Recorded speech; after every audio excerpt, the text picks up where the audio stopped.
வணக்கம் மக்களே. நேற்று நடந்த தமிழக சட்டசபை தேர்தலில் யார் ஜெயிப்பாங்க, எந்த கட்சி ஆட்சி அமைக்கும்னு நம்ம சிம்பிளாக அனலைஸ் பண்ணி பார்க்கலாமா? அதற்கு முன்னே நம்ம சேனலை சப்ஸ்கிரைப் பண்ணுற அன்போடு கேட்டுக்கொள்கிறேன் மக்களே. நடந்து முடிந்த 2026 சட்டசபை தேர்தலில் 4.88 கோடி பேர் ஓட்டு போட்டிருக்காங்க. இதற்கு முன்னர் நடந்த 2024 பார்லிமெண்ட் தேர்தலில் 4.37 கோடி பேர் ஓட்டு போட்டிருக்காங்க. வித்தியாசம் 50 லட்சம் அதிகம்.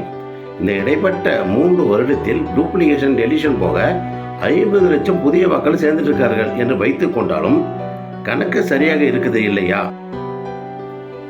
எப்படி சொல்றேன்னா, கவர்மெண்ட் ரெக்கார்ட் படி வருடத்திற்கு 10 லட்சம் பேர் SLC எழுத என்ரோல்மெண்ட் ஆகிறாங்க. தமிழ்நாட்டில் என்ற அடிப்படையில் இந்த இடைப்பட்ட 3 வருடத்தில் அதை கூட்டினா தோராயமாக 50 லட்சம் புதிய வாக்குகள் சேர்றாங்க. அப்போ நேற்று இருந்த ஓட் போலிங் டேலி ஆகிறதா மக்களே? இப்போ இந்த தேர்தல் முடிவுக்கு வருவோம். ஆளுங்கட்சியான திமுகவுக்கு சிறிதளவு எதிர்ப்பு ஆன்டி இன்கம்ஸ் இருக்கிறது என்றே வைத்துக் கொண்டாலும் இப்போ திமுக எதிர்ப்பு வாக்கள் 2ஆக பிரிகிறது. அதாவது ஒரு பகுதி அதிமுக எடுத்துக்கிறது, மீதி பகுதி விஜய் எடுக்கிறார். ஏற்கனவே திமுக எதிர்ப்பு வாக்குகள் அதிமுகவை அறுவடை செய்தது. அதோடு இல்லாமல் விஜய் திமுகவுக்கு போகும் சிறுபான்மை ஓட்டுகளை பிரிப்பார் என்று சொன்னால் திமுக கட்சியை சார்ந்த சிறுபான்மை ஓட்டுகளை எடுக்க முடியாது இல்லையா? அப்போ அதுவும் சிறுபான்மையினர் 2011 சென்சஸ் படி 12% பாதி ஓட்டுகளை விஜய் எடுப்பார் என்று வைத்துக் கொள்ளலாம்.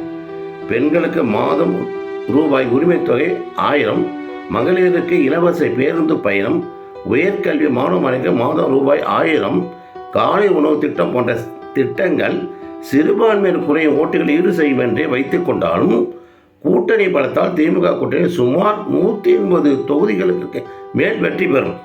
திமுக தனித்தே ஆட்சி அமைக்கும் வாய்ப்புகள் நிறைய இருக்கிறது மக்களே. தேர்தல் கமிஷன் சர்வே முடிவுகளுக்கு 29 வரை தடை செய்துள்ளது. ஆனால் இப்போது நம்ம சொல்வது கணிப்பு, பிடிஷன் மட்டுமே மக்களே. அடுத்து விஜய் கட்சி ஆரம்பித்து இந்த தேர்தலில் நிற்கிறதுனால இளைஞரையெல்லாம் ஆர்ப்பரித்து ஓட்டு போடணும்னு கதை விடுறாங்க. ஆனால் எப்பயுமே முதல் முறையாக ஓட்டு போட இளைஞர்கள் என் காலத்திலிருந்தே ஆவலுடன் தான் ஓட்டு போடுவோம். அதனால் இளைஞர்களுக்கு அரசியல் விழிப்புணர்ச்சி இல்லை என்று தவறாக குற்றம் சாட்ட வேண்டாம். என்ன ஒன்றுனா, தமிழ்நாட்டில் எப்பயுமே பைபோலார் கண்டஸ்ட் நடக்கும். இந்த தடவை விஜய் வந்ததால ட்ரையாங்குலர் பேட்டில் நடக்கும் என்றே தோன்றுகிறது.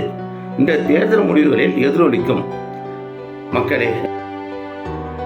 2006 தேர்தலில் விஜயகாந்த் பெற்ற ஓட்டால் ஆளும் அதிமுக ஆட்சி இருந்தது. திமுகவும் அறுதி பெருமையோடு ஆட்சி அமைக்க முடியல. மொத்தத்தில் இந்த தேர்தலில் திமுகவை ஜெயிக்கும் மக்களே. நன்றி, வணக்கம்.